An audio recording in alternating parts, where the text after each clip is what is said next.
भीड़ भाड़ से अलग होकर जब भी कोई इंसान अपने साथ अकेले में समय बिताता है, तभी उसके दिमाग में नाना प्रकार की चिंताएं जन्म लेने लगती है। मनुष्य की प्रवृत्ति ही ऐसी है कि वो ज्यादातर समय नकारात्मक ही सोचता है।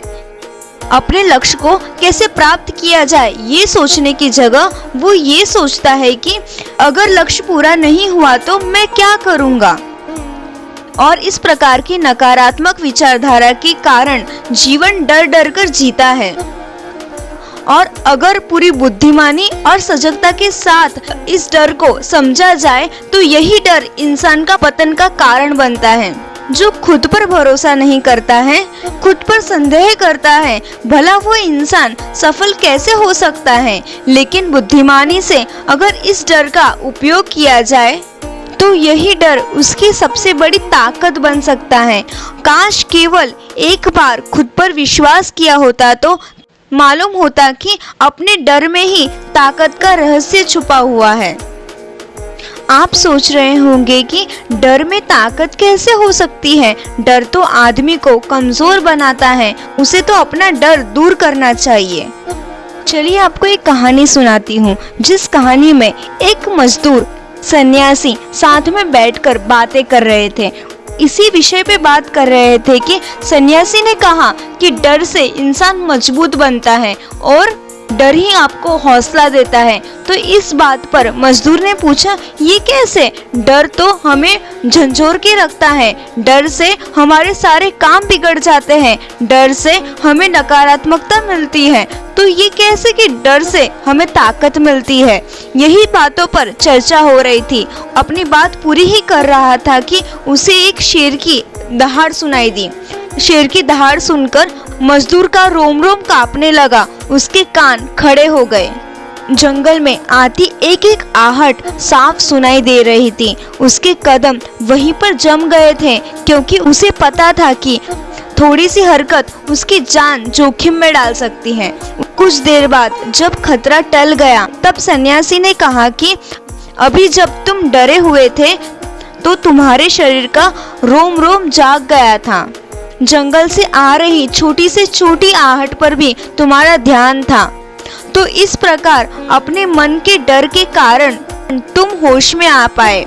लेकिन जैसे ही तुम्हें शेर की दहाड़ सुनाई दी, वैसे ही तुम्हारे सारे विचार गायब होकर हम वर्तमान में उपस्थित हो गए थे।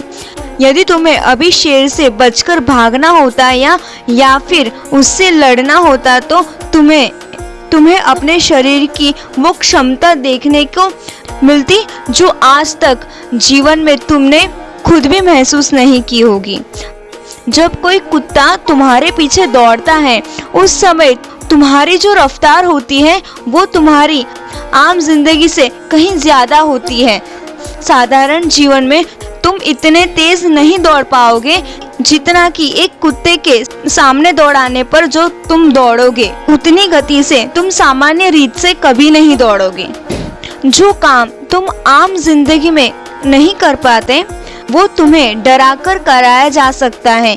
जहाँ पर भी तुम्हें डर का एहसास होता है वहीं पर तुम्हारी इंद्रियां पूर्ण रूप से सक्रिय हो जाती हैं। तुम्हारे कानों की सुनने की क्षमता तेज हो जाती है, दृष्टि एकटक हो जाती है और आप पूरे सजग हो जाते हैं। वैसे ही आगे चलते चलते सन्यासी और मजदूर की बातें चल रही थी। सन्यासी ने मजदूर से कहना जारी रखा कि परीक्षा से एक दिन पहले की जो याद करने की तुम्हारी गति होती है, सामान्य याद करने की क्षमता से कहीं तेज होती है। सिर्फ एक बार याद किया हुआ तुम्हें परीक्षा के समय याद रह जाता है और तुम जानते हो कि ये सब परीक्षा के डर से ही होता है। इसीलिए डर को दूर करने की जगह इंसान को ये सोचना चाहिए कि वो अपने डर को ताकत कैसे बना सकता है।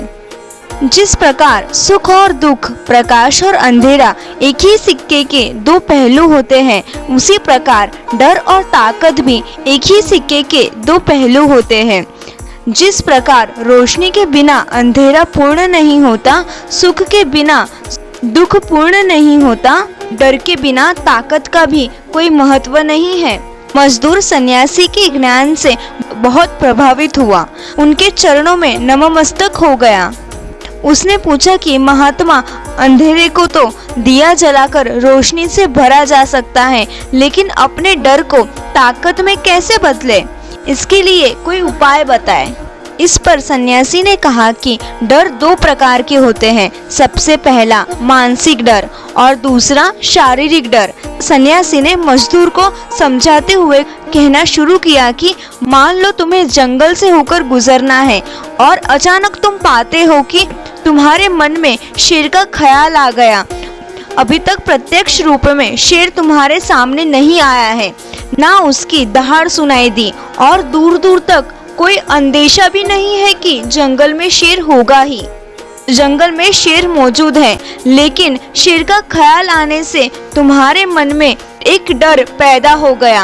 अब तुम्हारा उठने वाला एक एक कदम उसी डर से भयभीत होगा। हर समय तुम्हारे मन में यही ख्याल आएगा कि कहीं शेर आ ना जाए। ये शेर वर्तमान में तुम्हारे सामने नहीं है, ये बहुविषय की कल्पना है। इसी प्रकार जो मनुष्य अतीत और भविष्य की चिंताओं में डूबा रहता है, वो मानसिक डर का शिकार होता चला जाता है। इसी प्रकार जो मनुष्य अतीत और भविष्य की चिंताओं में डूबा रहता है, वो मानसिक डर का शिकार होता चला जाता है। इसी विलंबना के कारण वो सारे मानसिक डर से होते हैं। इसीलिए ज्यादातर मनुष्य पूर्ण रूप से अपने निर्णय पर भरोसा नहीं कर पाते हैं। यही निर्णय या फिर जो आधे मन से लिए जाते हैं, मनुष्य के कार्य को पूरा नहीं होने देते। लेकिन ये भी सत्य है कि मानसिक डर के कारण ही इंसान अपनी तैयारी पूरी तरीके से करता है। अगर तुम्हारे मन में शेर का ख्याल नहीं आएगा तो तुम शेर से सुरक्षा के लिए कोई भी कदम नहीं उठाओगे। लेकिन अगर तुम्हें शेर का ख्याल आ गया है तो तुम उससे सुरक्षा के लिए कोई ना कोई तरीका जरूर अपनाओगे। तो इसीलिए मानसिक डर बेकार नहीं होता, वो आपकी सुरक्षा को और ज्यादा मजबूत भी करता है। लेकिन समस्या तब शुरू होती है जब आप चाहकर भी कुछ नहीं कर सकते, लेकिन उसके बावजूद आप मानसिक डर झेल रहे होते हो। ये उसके हाथ में नहीं होता है। अगर दुर्घटना होनी होगी तो होगी ही, अगर बीमारी होनी होगी तो होगी ही। अच्छा खान पान और अच्छी दिनचर्या के पालन करने के बाद भी अगर कोई मनुष्य बीमार हो जाता है, ये उसके नियंत्रण के बाहर की बात है। अपनी तरफ से उसने पूरी कोशिश की और यही उसका कर्तव्य है।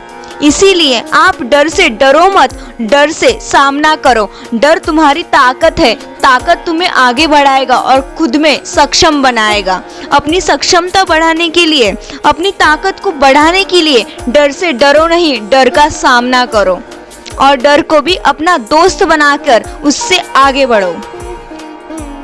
चैनल को कीजिए लाइक, सब्सक्राइब और बेल आइकन को क्लिक कीजिए और ऑल का बटन सिलेक्ट कीजिए ताकि मेरे सभी वीडियोस का नोटिफिकेशन आप तक पहुंच सके। Thank you everyone.